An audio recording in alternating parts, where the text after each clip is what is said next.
नमस्कार सभी साथियों। हमने कल जो है भारत के भूगोल के बारे में जो इंटरनेशनल जो बाउंड्री है उनका अध्ययन किया था। आज फिर से सभी साथियों का जो है धारिका के जो है DCI जो ऐप है उस पर सभी का स्वागत करता हूं और YouTube पर भी सभी का स्वागत करते हैं। देखो, कल हमने इंटरनेशनल बाउंड्री जो है वो पढ़ी थी, वो भी केवल स्थलीय जो बाउंड्री हैं उनका अपन ने अध्ययन किया था। आज कुछ नई चीज़ें के साथ में भारत का जो सामान्य परिचय है उसी को आगे बढ़ाने का प्रयास अपने करेंगे। ठीक है, अब देखते हैं। देखो,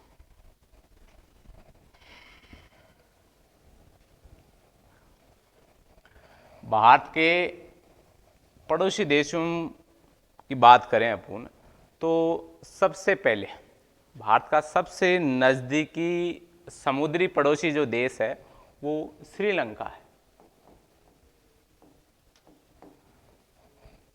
ठीक है, श्रीलंका के बाद में दूसरा नज़दीकी जो देश है समुद्री पड़ोसी देश वो मालदीव है। तीसरा निकटतम समुद्री पड़ोसी देश अपना इंडोनेशिया है। ठीक है, इस प्रकार से अपने जो समुद्री पड़ोसी देश हैं, इसके अलावा थाईलैंड जो है वो भी फुकेट द्वीप की वजह से जो है समुद्री पड़ोसी देश माना जाता है।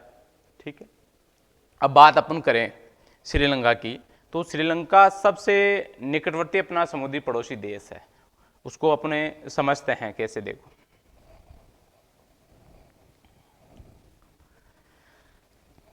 भारत जो है वो श्रीलंका से मन्नार की जो खाड़ी है और पाक जल संधि है इनके द्वारा अलग होता है। भारत की जो मुख्य भूमि है वो श्रीलंका से मन्नार की खाड़ी और पाक जो जल संधि है उसके द्वारा अलग होती है। ठीक है, यहाँ ये जो पाक स्ट्रीट है ये इसका लेना देना जो है पाकिस्तान से कोई नहीं है। ये उस समय के तत्कालीन मद्रास जो प्रेसिडेंसी थे उसके गवर्नर थे रॉबर्ट पाक, उनके आधार पर ये नाम पड़ा है। अब बात अपन करें श्रीलंका की, तो श्रीलंका जिसका प्राचीन नाम सिलोन है, ठीक है, ये भारत का हिस्सा, ये यहाँ पैमन द्वीप है। ठीक है, पैमन द्वीप के यहाँ अंतिम हिस्सा जो है वो धनुषकोडी है। यहाँ श्रीलंका का जो है तलाई मन्नार द्वीप है और भारत का पैमन द्वीप। इन दोनों के बीच में केवल जो अंतर है वो 32 किलोमीटर का है। ठीक, बीच में इस 32 किलोमीटर के बीच का जो भूभाग है उसको आदम सेतु या राम सेतु के नाम से इसको जाना जाता है। ठीक है, इस राम सेतु को तोड़ने के लिए जो है 2006 में समुद्र सागर जो है वो परियोजना आई। इस परियोजना के माध्यम से जो है यहाँ से गल्फ जो है मन्नार की जो खाड़ी है उससे सीधा यहाँ जाने के लिए है रास्ता बनाने की बात हुई, लेकिन बाद में सुप्रीम कोर्ट ने जो है इस पे रोक लगा दी और इसको तोड़ा नहीं गया। ये जो राम सेतु है वो सैंडस्टोन प्रकार की चट्टानों से निर्मित है। ये भी पूछ लिया जाता है कॉम्पिटिटिव एग्जाम में कि राम सेतु किस प्रकार की चट्टानों से निर्मित है। सैंडस्टोन प्रकार की चट्टानों से निर्मित है। इसको तोड़ने के लिए जो परियोजना चलाई थी वो कब चलाई गई थी? 2006 में समुद्र सागर परियोजना चलाएगी। ठीक है, भारत के जो है कौन से दो स्थानों के मध्य जो है राम सेतु स्थित है? पैमन द्वीप और श्रीलंका का तनाई मन्नार जो द्वीप है उसके मध्य। ठीक है, यहाँ श्रीलंका का ऊपरी जो हिस्सा है जाफना प्रायद्वीप है और उसका जो ऊपरी पॉइंट है जिसको पेरेडो पॉइंट बोला जाता है वो स्थित है यहाँ। ठीक है, अब बात करें एक आगे, यहाँ पेमन जल संधि भी है। क्या है? पेमन जल संधि। कॉम्पिटिटिव एग्जाम में पूछ लिया जाता है स्कूल लेक्चर जैसे एग्जामों में कि पेमन जल संधि किस किस को जोड़ती है। मन्नार की खाड़ी को यहाँ पाक की खाड़ी से जोड़ती है। ये जो भाग है वो पाक की खाड़ी है।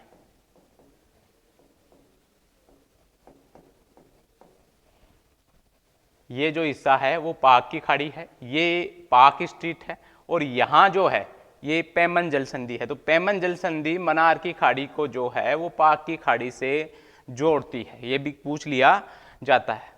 इस प्रकार से श्रीलंका की जो ये स्थिति है, अपना सबसे नज़दीकी समुद्री पड़ोसी देश है श्रीलंका, उसकी अपनी बात हो गई। अब नेक्स्ट अपन देखें,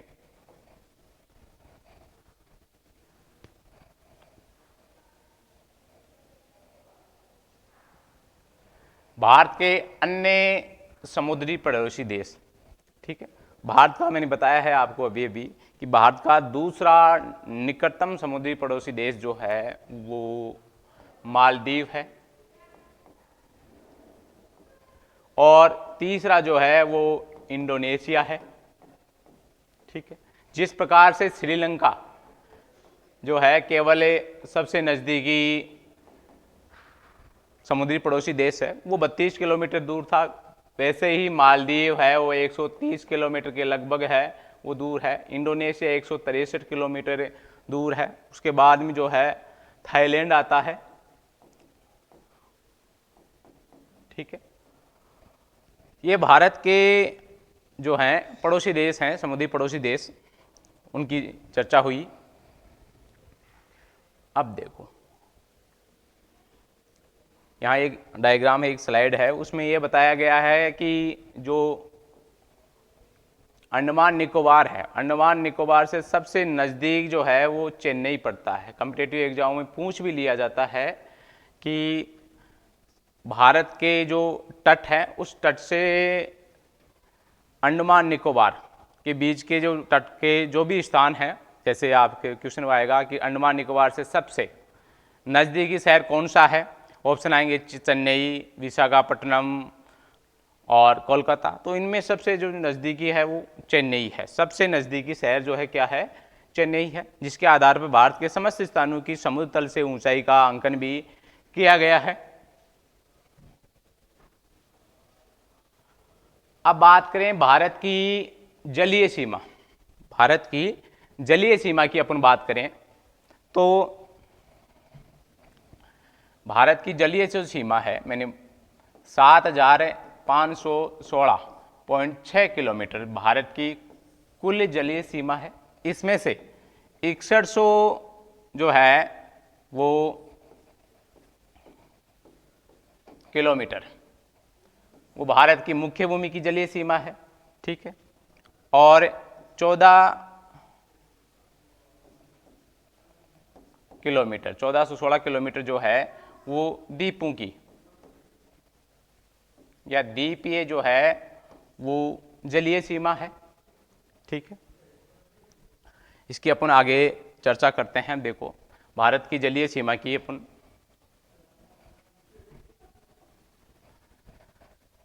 ये भारत की जो है वाटर बाउंड्री है। ठीक है, अब भारत की जो जलीय सीमा के हैं वो 9 राज्यों की सीमा लगती है। 9 राज्यों की सीमा लगती है। कौन कौन से? पहले अपन देखते हैं पश्चिमी तट के जो राज्य हैं उनमें गुजरात जो है, महाराष्ट्र है, गोवा है, कर्नाटक है और केरल। इनकी सीमाएं पश्चिमी तट के साथ में लगती हैं। और तमिलनाडु, आंध्र प्रदेश, उड़ीसा और पश्चिमी बंगाल, इनकी सीमा जो है पूर्वी तट के साथ लगती है। इस प्रकार टोटल 9 राज्यों की सीमाएं लगती हैं। सर्वाधिक सीमा भारत की मुख्य भूमि की बात करें अपन तो सर्वाधिक सीमा जो है वो गुजरात के साथ लगती है। गुजरात की क्या है? सर्वाधिक।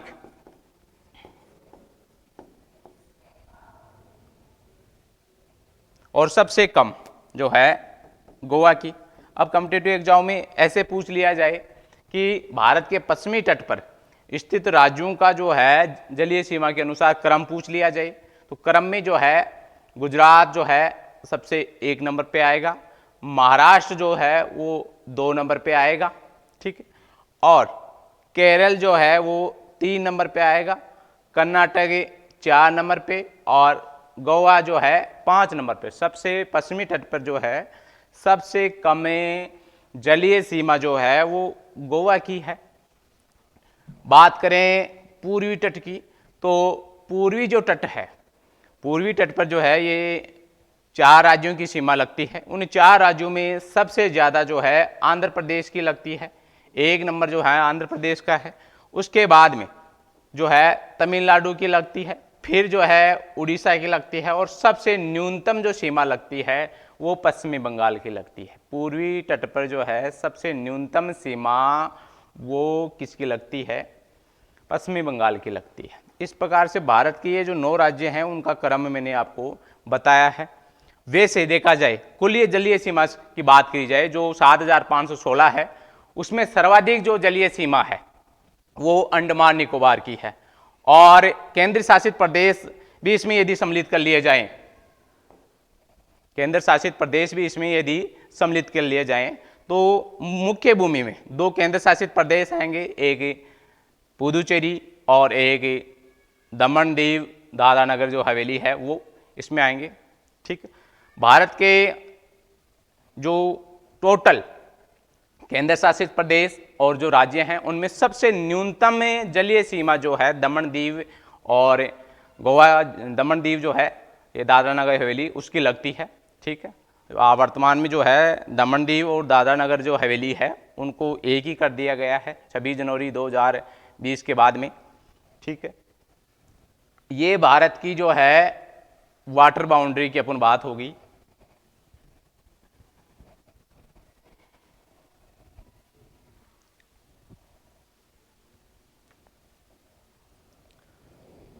भारत की जो तटवर्ती जो खाड़ियां हैं उन पे अपन चर्चा करें तो देखो, भारत की जो तटवर्ती जो खाड़ियां हैं, बेज हैं, गल्फ्स हैं, उनकी अपन चर्चा करें तो कॉम्पिटिटिव एग्जाम में पूछा जाता है। यहाँ जो है सबसे ऊपर जो है ऊपर सर क्रिक है भारत में, फिर कोरी क्रिक है,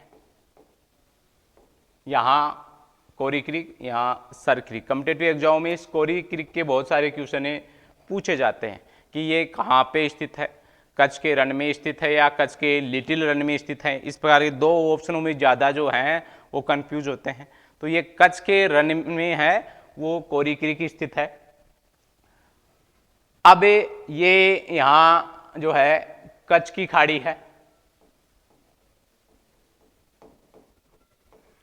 ये यहाँ खंबात की खाड़ी है, इसको खंबे की खाड़ी भी बोला जाता है, गल्फ ऑफ खंबे भी इसको बोला जाता है। भारत की खाड़ियों, तटवर्ती जो भारत की खाड़ियां हैं उनमें सबसे लंबी खाड़ी यही है। पूछ लिया जाए भारत की तटवर्ती जो खाड़ियां हैं उनमें सबसे लंबी या सबसे गहरी खाड़ी कौन सी है? खंबे की खाड़ी है, ठीक है। इसके अलावा यहाँ महाराष्ट्र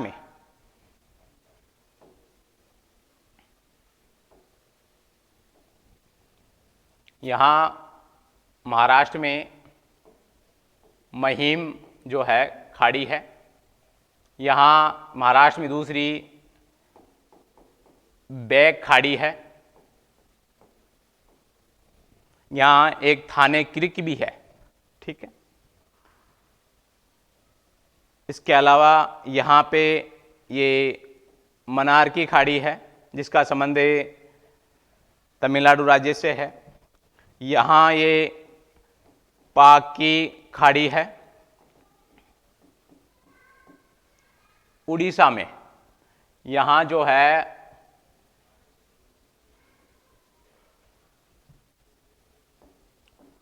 हुक्की टोला एक खाड़ी है उड़ीसा में। इस प्रकार भारत के तटवर्ती जो भाग की ये खाड़ियां हैं वो अपने देखी हैं। इसको आगे डायग्राम के माध्यम से भी दिखाया गया है। ये गल्फ ऑफ कच्छ है, ये खंबात की या खंबे की जो खाड़ी है वो है, ये महिम जो खाड़ी है वो है, इसके नीचे ये बैग जो खाड़ी है वो है।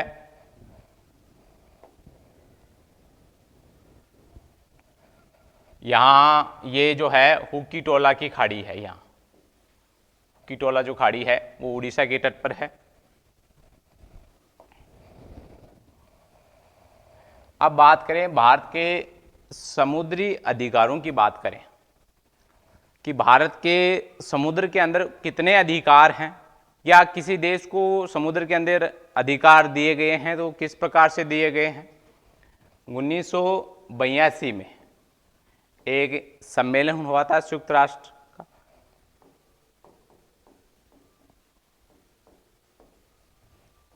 उन सम्मेलन को जो है अनक्लॉज बोला जाता है, जिसमें सी ऑफ लॉ का निर्माण जो है वो किया गया था। ठीक है, अब वो सी ऑफ लॉ क्या है इनकी अपन चर्चा करें तो देखो, जैसे ये भारत का नीचे का हिस्सा है, प्रायद्वीपीय हिस्सा, ये तटरेखा जो है कटी फटी है। इस कटी फटी तटरेखा को जो है एक आधार रेखा के माध्यम से इसको सही मान लिया जाता है, जिसको डेटम लाइन बोला जाता है।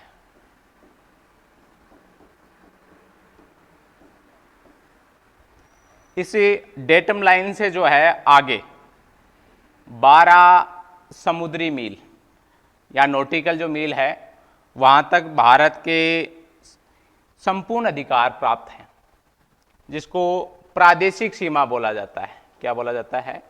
प्रादेशिक सीमा। इस 12 से फिर आगे 12 तक नॉटिकल मील का यहां संलग्न क्षेत्र है, जिस पर वित्तीय अधिकार हैं भारत के। यहां कोई भी जहाज वगैरह आ गया तो भारत उससे अपना टैक्स कर वसूली कर सकता है। यहाँ इस क्षेत्र में भारत के शुरुआत के 12 किलोमीटर के क्षेत्र में 12 नॉटिकल मील के क्षेत्र में यदि कोई जहाज या कोई एरोप्लेन या कैसी भी मतलब स्थितियाँ यहाँ आती हैं तो भारत उसको खदेड़ सकता है। संपूर्ण संप्रभुत्व है इसमें पाया जाता है भारत का। जिस प्रकार से भारत के बॉर्डर पे पाया जाता है वैसे ही कंडीशन यहाँ पाई जाती है। फिर आगे जो है वो तट से 200 नॉटिकल मील तक अनन्य आर्थिक क्षेत्र पाया जाता है। इस आर्थिक क्षेत्र में जो है भारत के इकोनॉमिक्स से संबंधित, जैसे भारत उस क्षेत्र में जो है संसाधनों का दोहन कर सकता है, खनिजों को निकाल सकता है, वैज्ञानिक अनुसंधान कर सकता है, साथ ही जो है नए द्वीपों का निर्माण कर सकता है। ये चीज़ें इसके अंदर आती हैं। ठीक है, अब कॉम्पिटिटिव एग्जाम में, स्कूल लेक्चर जैसे एग्जाम में ये क्वेश्चन पूछ भी लिए जाते हैं। ये 12 नॉटिकल मील है, या इसको किलोमीटर में कहा जाए तो 21.9 किलोमीटर जो है वो आता है। ये जो है आगे का यहाँ तक का जो क्षेत्र है वो 44 लगभग 44 किलोमीटर तक का क्षेत्र तट से यहाँ तक आता है। और ये जो है 364 किलोमीटर तक का क्षेत्र आता है। तो ये भारत के जो समुद्री अधिकार हैं उनकी अपने चर्चा की है। इसको आगे स्लाइड के माध्यम से और देखते हैं अपन। ये देखो,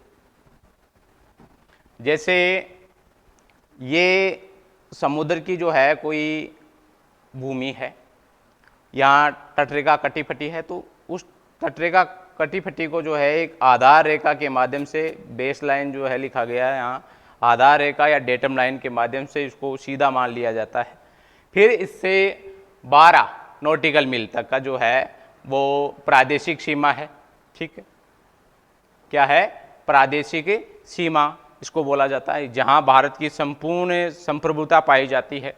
ठीक है, फिर आगे का जो है 12 नॉटिकल मील का, या यहाँ से जो है 24 गिना जाए, संलग्न क्षेत्र आता है, जिसमें भारत को जो है क्या है? वित्तीय अधिकार प्राप्त है। कैसे अधिकार? वित्तीय अधिकार प्राप्त हैं। जैसे किसी देश की जहाज या एरोप्लेन वहाँ से आता है तो उस पर टैक्स वसूली कर सकता है। ठीक है। फिर आगे का ये जो क्षेत्र है, ये जो है यहाँ से यहाँ तक का जो ये क्षेत्र है पूरा का पूरा, डेटम लाइन से यहाँ तक का 200 नॉटिकल मील या 364 किलोमीटर का ये जो क्षेत्र है, इसमें भारत जो है क्या कर सकता है, वैज्ञानिक अनुसंधान कर सकता है, नए द्वीपों का निर्माण कर सकता है, खनिजों का दोहन कर सकता है, साथ ही अन्य प्राकृतिक जो संसाधन हैं उनका संरक्षण कर सकता है, दोहन कर सकता है, सफाई वगैरह जो है समुद्र की वो कर सकता है। ये अधिकार इसमें प्राप्त हैं। फिर आगे का 200 नॉटिकल मील के आगे का जो क्षेत्र है उसको हाई सी बोला जाता है। ठीक है। इस हाई सी में क्या होता है कि सभी देशों के समान अधिकार हैं। कोई भी देश इसमें अपनी जहाज उड़ा सकता है, अपनी नौकाएं ला सकता है और यहाँ तक कि यहाँ खनिजों का दोहन भी कर सकता है। इसी को अपन आगे देखें तो देखें, जैसे ये भारत का जो है ये तटरेखा है और यहाँ तक का ये जो क्षेत्र है 200 नॉटिकल मील तक का ये जो क्षेत्र भारत का है, ये भारत की एक सीमा है।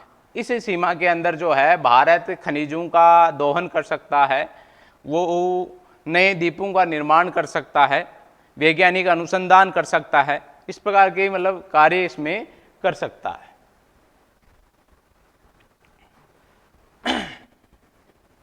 अब देखो कुछ चीजें जो रह गई थी आपने, पाकिस्तान, अफगानिस्तान और चीन के साथ लगने वाला भारत का कौन सा केंद्र शासित प्रदेश है?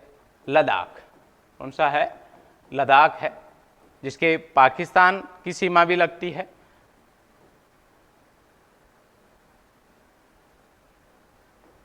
ये भारत का जो मुकुट है उसकी बात करें अपन तो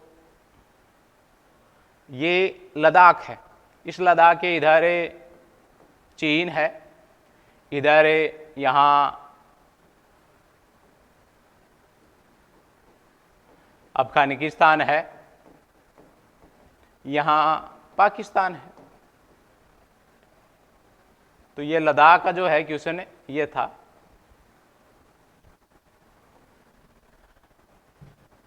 भारत के राज्यों में ये है कि भारत के ऐसे कौन से राज्य हैं जिनके केवल एक राज्य की सीमा लगती है? भारत के ऐसे कौन से राज्य हैं जिनके केवल एक राज्य की सीमा लगती है? दो ही ऐसे राज्य हैं, एक तो सिक्किम और एक मेघालय। ठीक है, यही दो ऐसे राज्य हैं जिनके एक एक की सीमा लगती है। सिक्किम के केवल जो है पश्चिमी बंगाल की सीमा लगती है और मेघालय के केवल असम की सीमा लगती है। इसी को अपन समझे तो देखो, ये सिक्किम है। भारत का दो राज्य ऐसे हैं, टोटल राज्यों में 28 राज्यों में दो ही ऐसे राज्य हैं, सिक्किम और मेघालय। सिक्किम के जो है केवल और केवल पश्चिमी बंगाल की सीमा लगती है। ये पश्चिमी बंगाल है पूरा का पूरा, एक ही राज्य की सीमा लगती है। और मेघालय के जो चारों ओर है वो केवल असम है, केवल असम है। तो ये दो ऐसे राज्य हैं जिनके भारत के जिनके केवल और केवल एक ही राज्य की सीमा लगती है।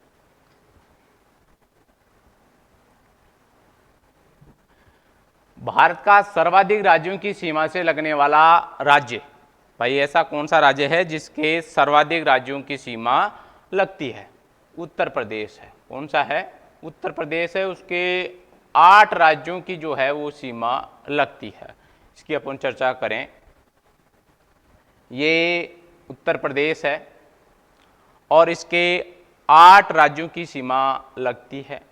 राजस्थान, मध्य प्रदेश, छत्तीसगढ़, झारखंड, बिहार, हरियाणा, हिमाचल प्रदेश और उत्तराखंड। इस प्रकार से ये 8 राज्यों की सीमा जो है अकेले उत्तर प्रदेश के लगती है। सर्वाधिक सीमा लगने वाला या भारत के राज्यों में एकमात्र ऐसा राज्य जिसके 8 राज्यों की सीमा लगती है, सर्वाधिक राज्यों की सीमा लगने वाला राज्य जो है वो उत्तर प्रदेश ही है।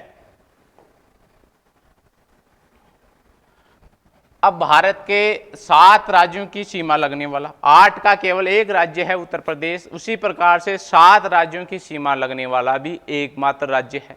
वो कौन सा है? असम। कौन सा है? असम भारत का एकमात्र राज्य है जिसके 7 राज्यों की सीमा लगती है। ये क्वेश्चन 2013 की जो आरपीसी की जो सेट की एग्जाम हुई थी उसमें भी पूछा हुआ क्वेश्चन है।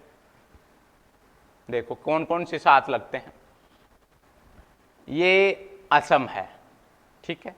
और इस असम के बाकी जो 7 सिस्टर हैं उनकी तो सीमा लगती ही लगती है, और यहाँ एक जो है पश्चिमी बंगाल की भी लगती है, ठीक है। ये टोटल जैसे मेघालय, एक मेघालय हो गया, 2 अरुणाचल प्रदेश हो गया, नागालैंड हो गया, मणिपुर हो गया, मिजोरम हो गया और त्रिपुरा हो गया, और ये 7वां जो है पश्चिमी बंगाल हो गया। ये 7 राज्यों की सीमा किसके लगती है? असम के लगती है।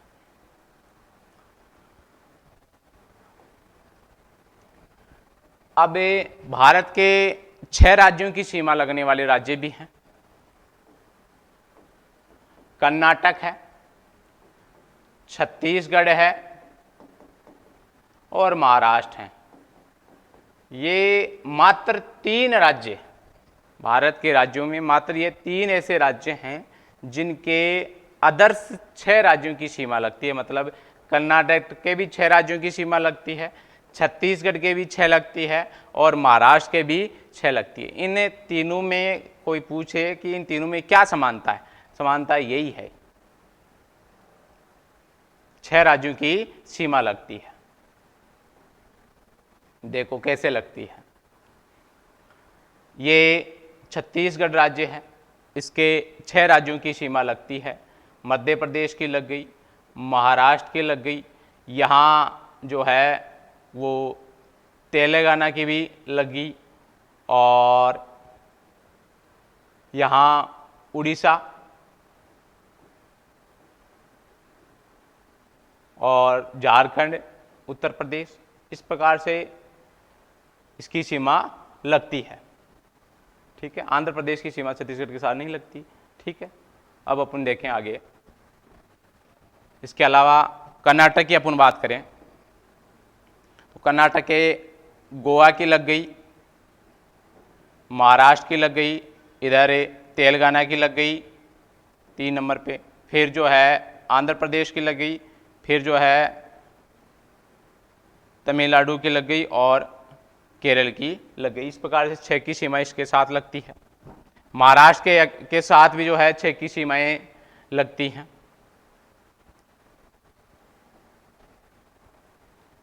अब बात करें भारत में चुंबकीय विश्वरेखा गुजरने वाला शहर कौन सा है। देखो भारत में जो है चुंबकीय विश्वरेखा त्रिवेंद्रमपुरम या तिरुवनंतपुरम जो है उससे गुजरती है।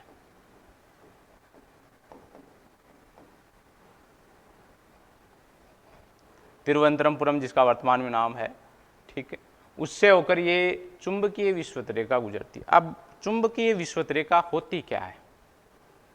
देखो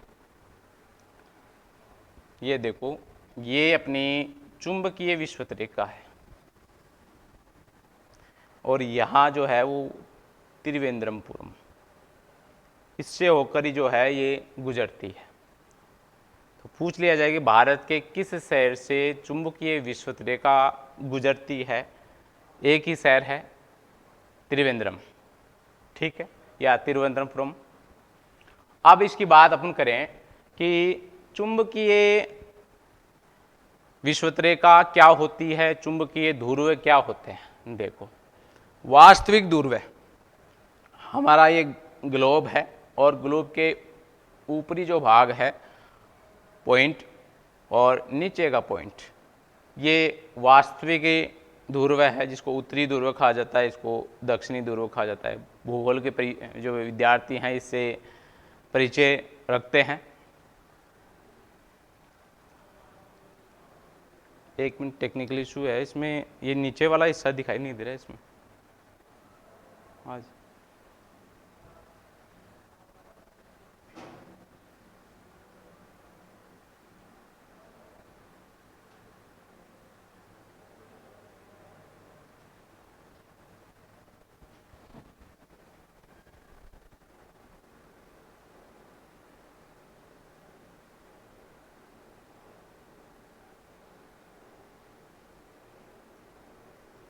अब देखो ये तो वास्तविक ध्रुव हैं और इनसे गुजरने वाली जो भूमध्य रेखा है ये भूमध्य रेखा हो गई। अब बात करें चुंबकीय ध्रुवों की। चुंबकीय जो ध्रुव होते हैं वास्तविक ध्रुव से थोड़े से पश्चिम में होते हैं।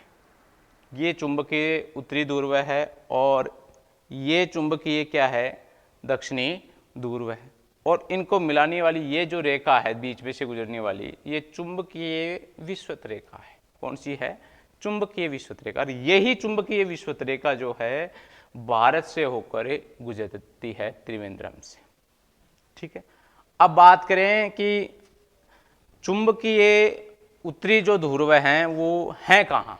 भूगोल के विद्यार्थियों को ये भी जानना जरूरी है कि चुंबकीय जो ध्रुव हैं वो कहाँ पे हैं। तो ये अपना वास्तविक ध्रुव है पृथ्वी का। ठीक है, और इससे यहाँ पश्चिम में ये चुंबकीय उत्तरी ध्रुव है।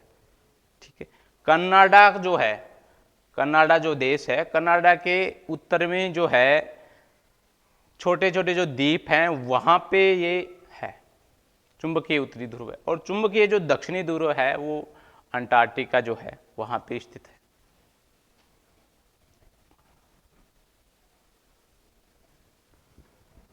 अब पुराणों के अनुसार भारत का कौन सा जो शहर है या शून्य रेखांश पर स्थित है, ये कॉम्पिटिटिव एग्जाम में बहुत बार पूछा जा चुका है कि पुराणों में भारत के किस शहर से कर्क रेखा और प्रधान देशांतर रेखा, विश्व की प्रधान देशांतर रेखा या ग्रीनविच रेखा गुजरती हुई मानी है।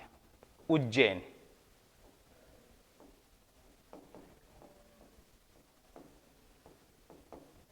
या अवंतिका जो है, प्राचीन उज्जैन का अवंतिका। ठीक है, तो उससे होकर गुजरती है। देखो कैसे, ये अपनी पृथ्वी है और पृथ्वी पर जो है पुराणों में ये माना गया है कि पृथ्वी के बिल्कुल सेंटर में जो है वो भारत था और इस भारत के बिल्कुल बीच से प्रधान देशांतर जो है वो रेखा गुजरती थी। ठीक, और यहीं से जो है कर्क रेखा गुजरती थी।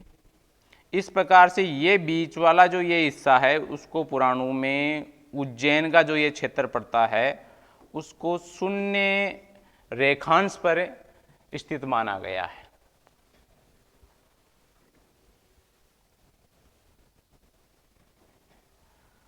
भारत का भौगोलिक केंद्र जो है वर्तमान में कौन सा है? भौगोलिक मध्य ज्योग्राफिकल जो सेंटर पॉइंट है वो कौन सा है? जबलपुर है। ये भी पूछ लिया जाए कि भारत का सेंटर पॉइंट कौन सा है? जबलपुर है। देखो मध्य भौगोलिक केंद्र, नया क्वेश्चन है। ये जो रेखा है भारत के मध्य से जो रेखा गुजरती है 80 डिग्री पूर्वी देशांतर रेखा गुजरती है और ये जो रेखा है वो कर्क रेखा है।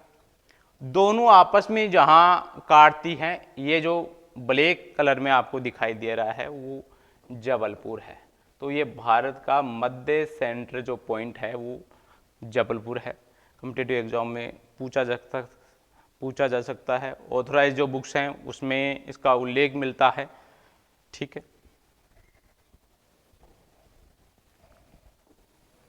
समुद्र तल से भारत का सबसे नीचा स्थान कौन सा है?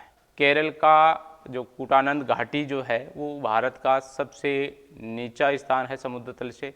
वो भी 2 मीटर 2.2 मीटर जो है वो समुद्र तल से नीचा है कुटानंद घाटी।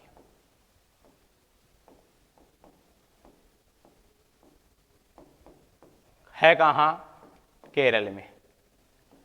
ये भारत का सबसे नीचा स्थान है समुद्र तल से। जिस प्रकार से विश्व में सबसे नीचा स्थान जो है वो कौन सा है? मर्द सागर। मर्द सागर विश्व का सबसे नीचा स्थान है समुद्र तल से। वैसे ही भारत का जो है कुटानंद घाटी केरल का है जो कि 2.2 मीटर गहरा है।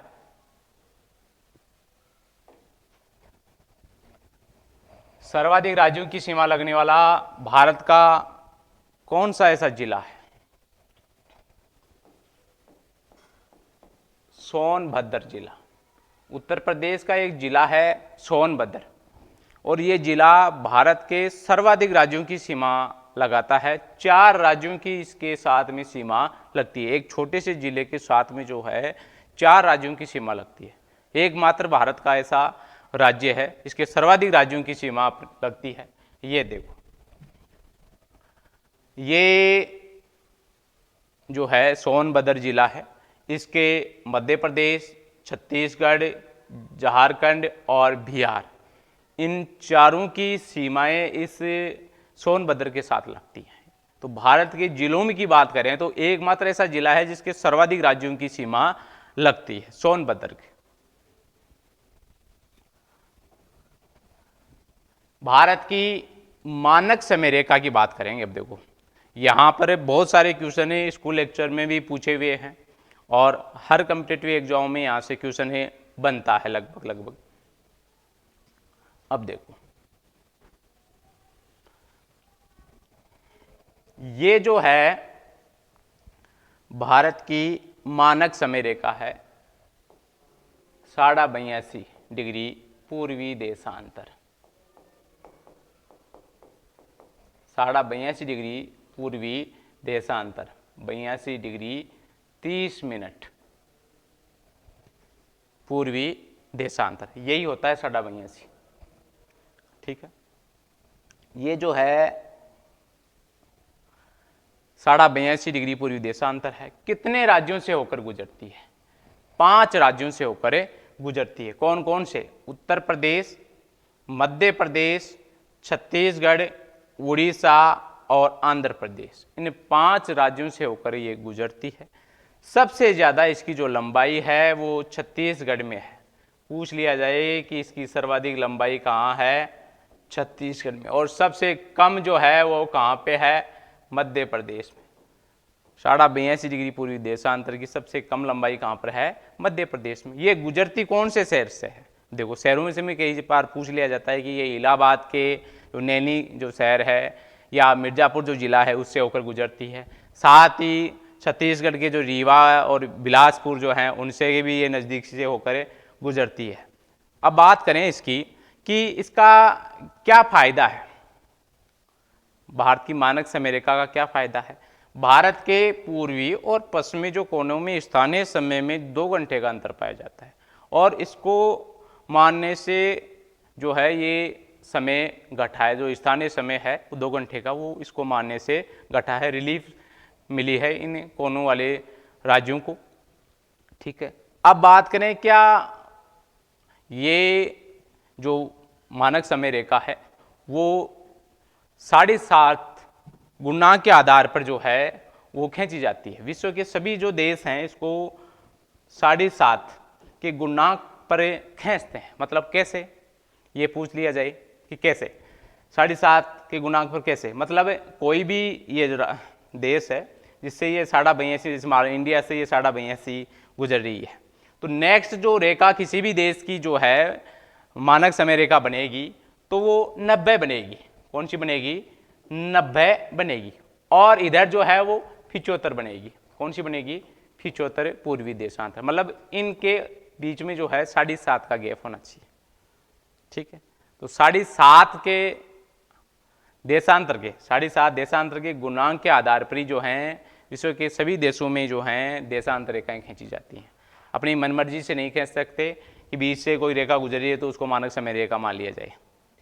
मतलब 7.5 का जो गुणांक है वो आगे से आगे चलता है। जैसे 75 है, फिर 82 है, फिर 90, और 90 के बाद में 97.5 है। इस प्रकार से आगे रेखाओं को मानक समय माना जाएगा। ये बात हो गई किसकी? भारत की मानक समय रेखा की बात हो गई। स्कूल लेक्चर में एक क्वेश्चन आया था कि ये कितने राज्यों से, 2015 की जो स्कूल लेक्चर 2013 की स्कूल लेक्चर, उसमें एक क्वेश्चन आया था कि कितने राज्यों से जो 82.5 डिग्री पूर्वी देशांतर कितने राज्यों से होकर गुजरती है, तो 5 राज्यों से होकर ये गुजरती है। ऐसा इजी सा क्वेश्चन था। अब देखो, हाँ एक मिनट, एक नई चीज इसमें यह है कि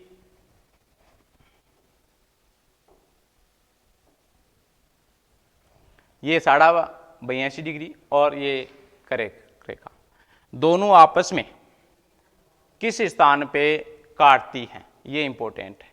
कहाँ काटती हैं? छत्तीसगढ़ में। कर्क रेखा और मानक समय रेखा आपस में कहाँ काटती हैं? छत्तीसगढ़। कॉम्पिटिटिव एग्जाम में पूछा जा सकता है कि कर्क रेखा और भारत की मानक समय रेखा दोनों किस राज्य में काटती हैं? छत्तीसगढ़ में। स्थान जो है यहाँ कोरिया जिला है। कौन सा जिला है? कोरिया जिला है। संजय गांधी नेशनल पार्क जो छत्तीसगढ़ का है, वहां पर एक दूसरे को ये दोनों काटती हैं यहाँ पे। अब एक ये भी पूछ लिया जाता है कि कर्क रेखा और भारत की मानक समय रेखा ये दोनों जो हैं कौन से 2 राज्यों से गुजरती हैं? तो छत्तीसगढ़ और मध्य प्रदेश, इनसे ये दोनों गुजरती हैं। इनमें दोनों में समानता ये है कि 82.5 और कर्क रेखा ये दोनों जो है मध्य प्रदेश से भी गुजरती हैं और छत्तीसगढ़ से भी गुजरती हैं, ये समानता है। तो ये भी पूछ लिया जाता है। अब अपन नेक्स्ट बात करें अपनी भारत में कर्क रेखा। सभी को विदित है कि कर्क रेखा भारत के 8 राज्यों से होकर गुजरती है। अब देखो कौन कौन से 8 राज्य हैं उनकी अपन बात करें। ये 23.5 जो है कर्क रेखा जो है उत्तरी, ये भारत के 8 राज्यों से होकर गुजरती है। गुजरात, मध्य प्रदेश, छत्तीसगढ़, झारखंड, पश्चिम बंगाल, त्रिपुरा और मिजोरम, ये 8 राज्यों से होकर ये गुजरती है। सर्वाधिक इसकी जो लंबाई है वो है मध्य प्रदेश से। सर्वाधिक इसकी लंबाई कहाँ है? मध्य प्रदेश से। और सबसे कम इसकी जो लंबाई है वो कहाँ है? त्रिपुरा में। सबसे कम लंबाई इसकी कहाँ है? त्रिपुरा में। कुछ बुक्स में जो है राजस्थान भी देखने को मिलता है, ठीक है।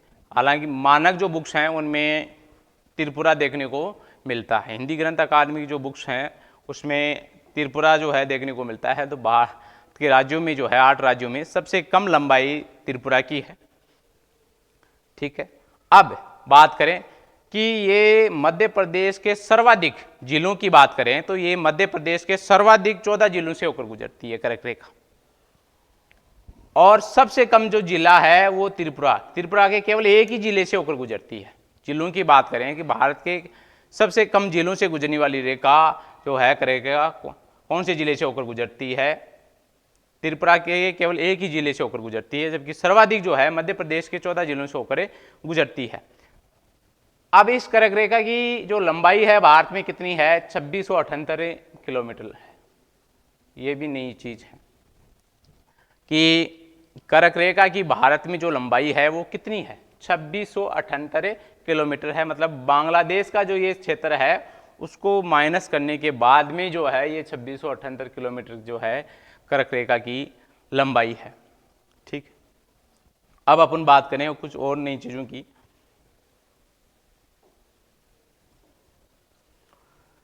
कर्क रेखा के संदर्भ में ही कर्क रेखा के जो ये 8 राज्य हैं उन राज्यों में 3 राज्यों की जो राजधानियां हैं वो इसके उत्तर में है। 3 राज्यों की राजधानियां इसके उत्तर में हैं और 5 राज्यों की जो राजधानियां हैं इस कर्क रेखा के दक्षिण में हैं, ठीक। वो 3 राज्य कौन कौन से हैं जिनकी राजधानियां जो है इसके उत्तर में है? यहाँ जो है आइजोल, त्रिपुरा की जो है अगरतला, मिजोरम की जो है आइजोल, त्रिपुरा की अगरतला और राजस्थान की जयपुर। ये 3 राजधानियां जो हैं वो इसके उत्तर में हैं। और बाकी जो 5 राज्य हैं गुजरात, मध्य प्रदेश, छत्तीसगढ़ जो है और झारखंड और पश्चिमी बंगाल, इनकी राजधानियां जो हैं इसके दक्षिण में है। और सबसे नज़दीक जो इसकी राजधानी है वो रांची है।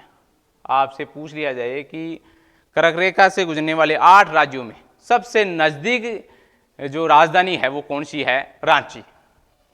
इंपॉर्टेंट क्वेश्चन है। रांची सबसे नजदीकी राजधानी है, जो लगभग इसी के ऊपर ही स्थित है। ठीक है, तो ये कर्क रेखा की बात हो गई। एक चीज और है कर्क रेखा के संदर्भ में, मानक बुक्स में ही ये देखने को मिलती है। इस कर्क रेखा के उत्तर में भारत का जो है दक्षिण के बजाय दुगना क्षेत्रफल स्थित है।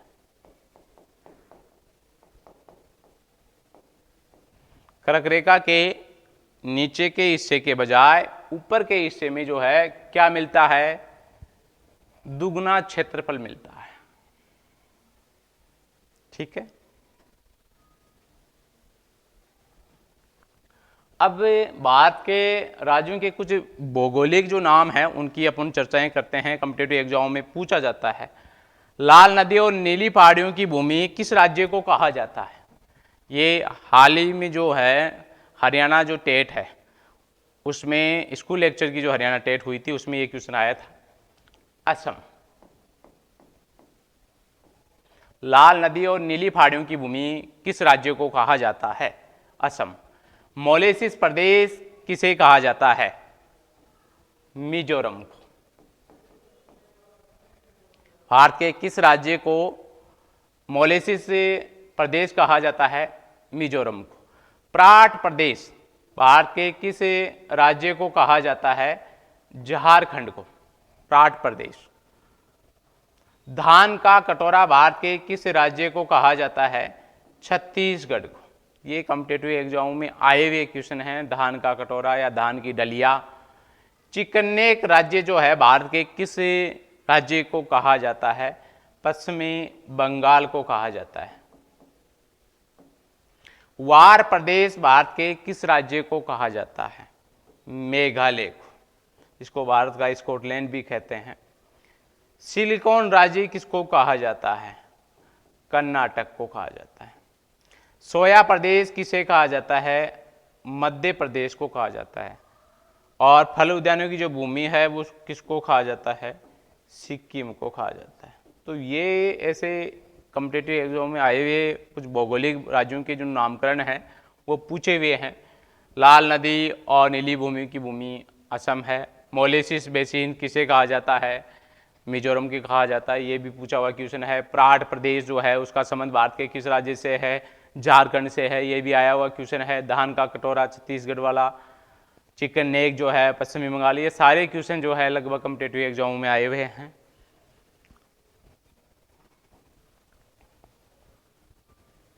ठीक है, तो धन्यवाद। ये भारत के भौगोलिक जो परिचय है उसकी 3 सीरीज हमने कंप्लीट कर ली है और अब कल हम इसकी जो है 4थी जो सीरीज है जिसमें हम अंडमान निकोबार, लक्षद्वीप और बाकी बचे भारत की जो जानकारियां हैं वो इसमें अपन देखेंगे। ठीक है, धन्यवाद।